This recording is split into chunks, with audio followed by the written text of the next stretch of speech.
everyone. I'm Katie Teitler, Senior Analyst with Tag Cyber, and I'm joined here today with Jadee Hanson, Chief Information Security Officer and Chief Information Officer at Insider Risk and Workforce Protection Company, Code42. Jadee, welcome. Thank you. Thanks for having me. So, Jadee, Code42 has an interesting history.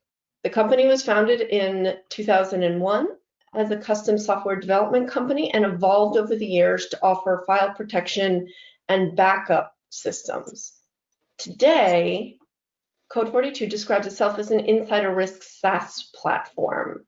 Can you please share a little bit about the evolution of the company and how that brought the company today to where you are and how the history impacts what you currently offer on the commercial market? Yeah, that's a good question, Katie. We've always been a data protection company at the core. That's kind of what we always have done.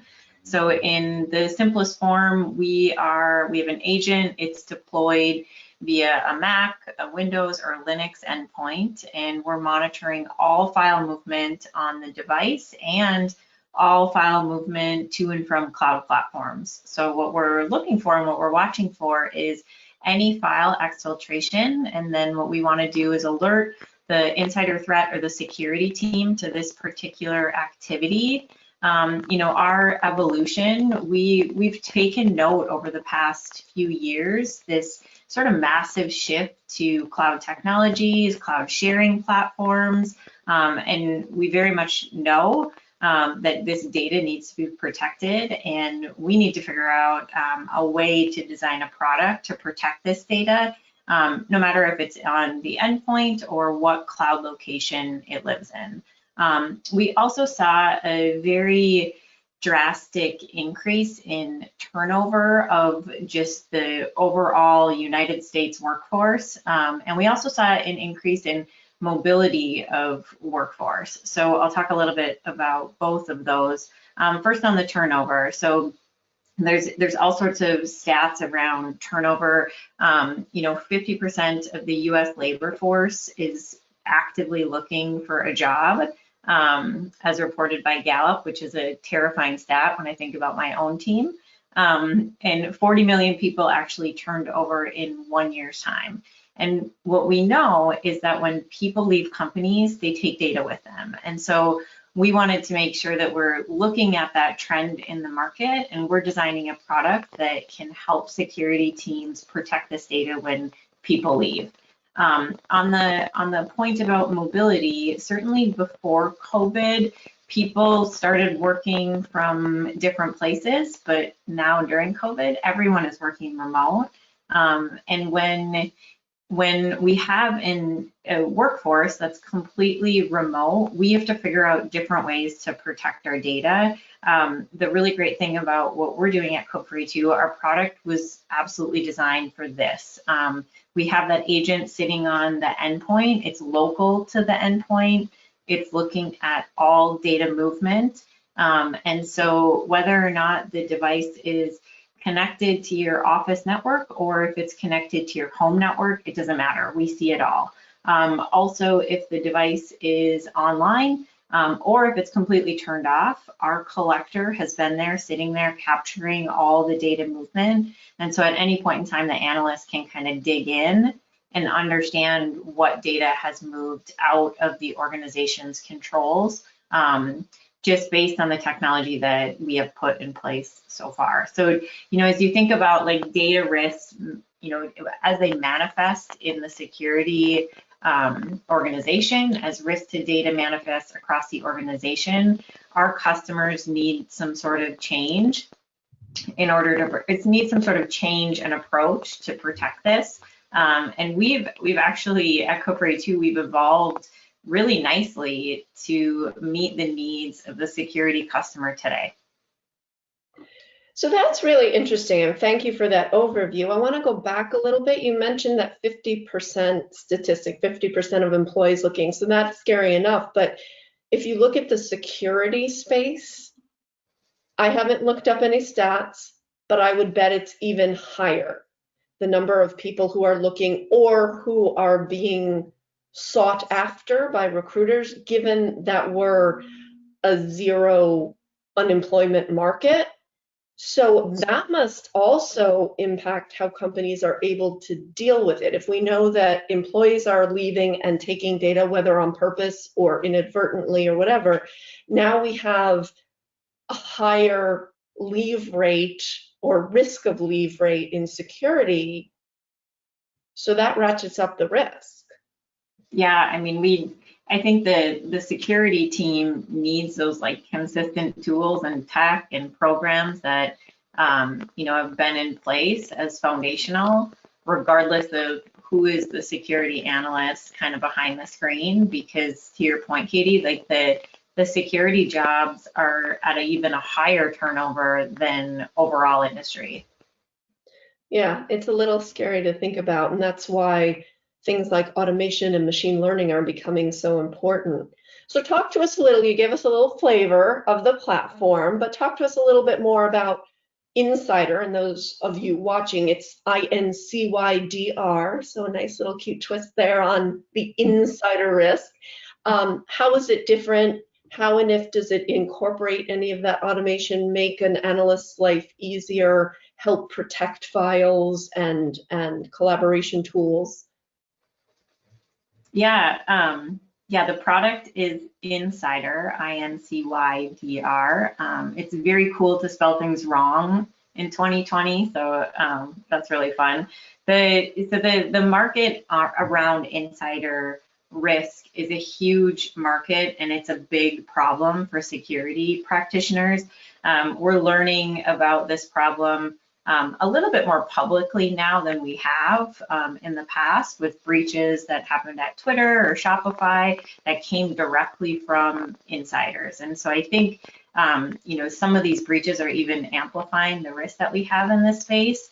And so for us, we're solving this particular problem for customers. We want to monitor all file movement and make sure that our security teams can respond. There's a couple things that make us different than traditional approaches to this problem. First and foremost, we're 100% built in the cloud.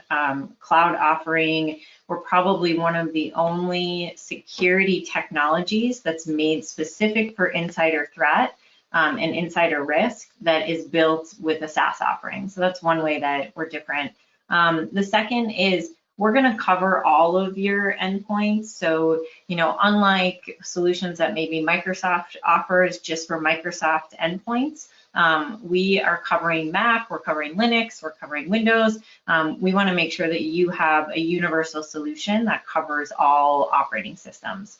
That's a really important point. I'll let you go on in a minute, but that's a really important point, especially with the remote workforce as it is today. Yeah, I also think, it's an important point for what we talked about earlier, where security teams are completely bombarded and the turnover is high. And so anytime that you can get something in kind of that single pane of glass for your security analyst, it's a win. The final point that I would make that is very different about our approach is we're really trying to challenge the approach around insider threat and the approach around monitoring for data exfiltration. We aren't requiring our customers to set up convoluted, complicated policies in hopes that one of those policies would be triggered in order to see the data loss event. Instead, our approach is to look at all file movement out of an organization. So all the data events can be available for investigation at any time. Very different type of approach. And then we also want our customers to take a different approach on the program to sell it or to approach this problem. So from a program aspect, we ask our customers to be really transparent about the insider risk program. At my company, as people are onboarded, we talk about the insider risk program and how it's in place to protect the company and reduce risk for the company. We are going to assume that workers mean well and they're trying to get their job done the best way that they know how.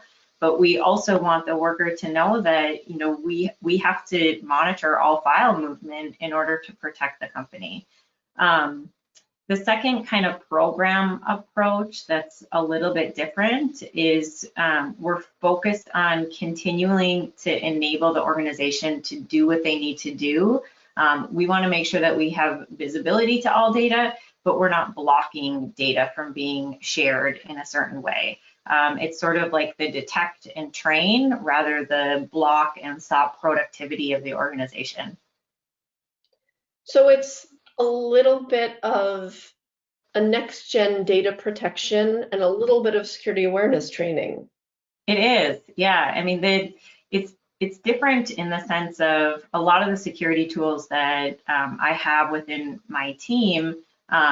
You know, we can run them without involving different teams across the organization. So we can run an anti-malware tool, we can run different technology without involving a lot of external parts of the organization. An insider threat program is very different. You have to think about the program in a different way. You have to have HR involved, you have to have your legal partners involved, because you're dealing with employees of the company. You're not dealing with an adversary that lives in a different country than you. It's a very different risk to the organization, and it requires a very different approach. Right, and insider risk is so hard because you do need to offer that access. You do need people to have data and files and use collaboration tools. You can't prevent that. Nobody would get their job done. Right. So let's take a little turn here. Anybody watching may have looked up Jadee on LinkedIn. We recommend you do if you're interested, but Jadee, you spent many years as an InfoSec enterprise security practitioner. So you switched sides, or, you know, as some of us like to joke, join the dark side. What drew you specifically to Code42? Yeah, so I loved my role as an enterprise security practitioner, had a ton of fun, but I was really looking for an opportunity to build. I'm a builder at heart, and so I wanted to build something brand new, build a culture around security, build a program, and at Code42 I had the opportunity to do that, and so I came to Code42 to build kind of this new security culture from the ground up. And really the culture is rooted in like learning, it's rooted in transparency, and ultimately rooted in supporting the company in a way that the entire company feels like security is a partner. We're an approachable team. We're going to help you get your job done, still while protecting the company. The transparency aspect is really important. It sets the right tone for a lot of things across the company. People end up just coming to us. They tell on themselves a lot of times. We're not scary. We're super approachable. We're transparent about the practices. As I mentioned, we're very transparent about our insider threat program. And ultimately, us being transparent about an insider threat program, it actually helps us deter some of the activity that you might see at other companies where you're a little bit more hidden, and it has a little bit more of a catch you type mentality rather than a deter the activity. That's really fantastic. So let's talk about the industry as a whole. You've been on both sides, you've been around for a long time, you have great experience. So looking at that experience on both sides, the end user side and the vendor side, what are some of the more pressing challenges, do you think, facing the security industry today? Yeah, so the security industry still has so many challenges. We really do. And there's still so many problems to solve. I think one of the big ones right now, and you kind of alluded to it, Katie, is around talent. So we have to focus a lot more on automation to address kind of lack of talent that we have in the security space. My team has been focused, 2019, 2020, our mantra has been like automate, automate, automate, automate as much as we possibly can. The other aspect is, our people there's a talent shortage, and we're all really getting burnt out. And so I think we need to focus on like taking care of our teams. We need to take care of our teams every year, but this year especially in a year like this where it is so high stress, and it also comes in security. It comes with 2020 came with a crazy increase in attacks, and so I think everybody is challenged with the talent, the lack of talent, and then the burnout of talent in security. I also think that another challenge for us in security, especially if you've been in security for a long time, is we have to start to get security leaders to think differently about some of the problems that we've had. I think in many ways we've been trying to solve problems in a very similar way, and it just hasn't worked. You take the simple example of phishing emails getting into a company. This has been around for years and years, and still we haven't solved this problem. And so I think we need to think about some of these problems in a very different way to try to come up with like innovative solutions. We talked a lot about insider threat. Insider threat is one I'm really passionate about. I do think that we have to think about the problem in a different way. We all have suffered data exfiltration issues in the past, and so we need to think about new ways to solve it, and new innovative ways, and things that we haven't done for try now. Yeah, I agree. I agree, because some of these problems, they're persistent. I was on a call yesterday and we were talking about phishing, and why is it still a problem? There are so many reasons, much, the subject's too broad to get into here.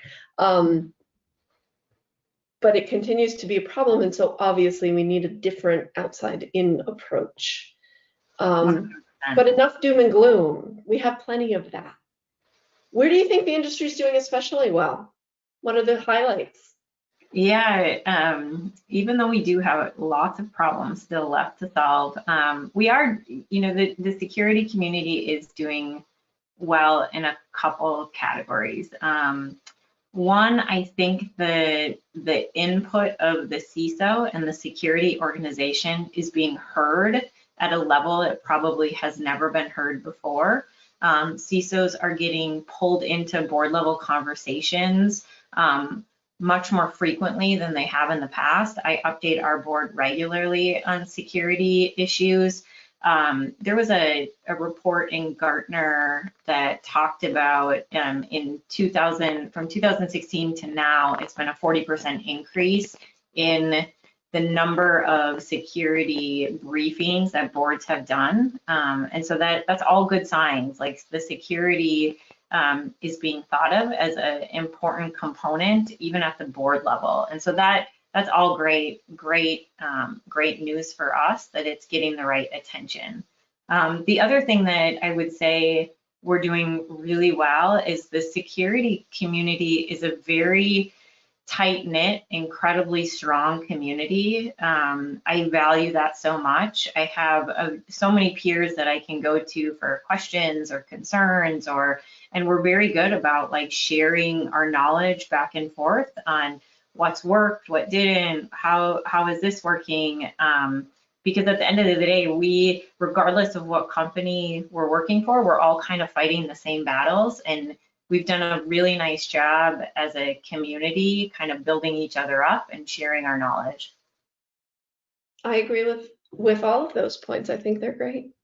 So Jadee, thank you for joining me today. Thank you for everybody watching and listening. Check out Code42. It's Code42, and they have a great product. We've been working with them at Tech Cyber for several months now. Again, thanks for joining me today, and thanks for everybody watching. We'll be back with another video very soon. Thanks, Katie.